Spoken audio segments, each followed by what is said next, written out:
Hello, good morning guys.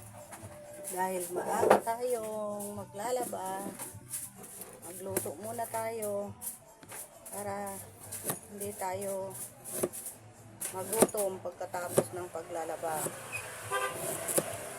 Tapos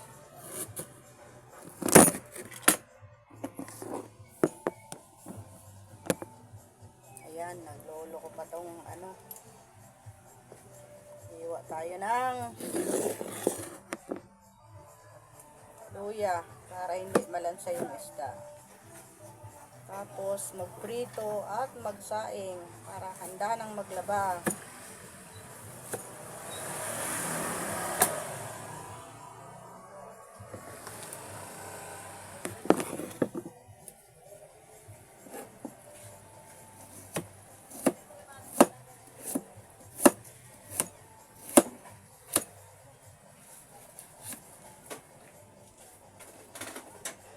Yan.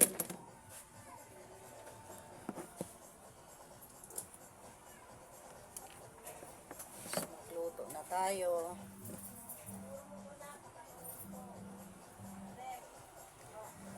Ganito lagi pag weekend magluluto, maglalaba.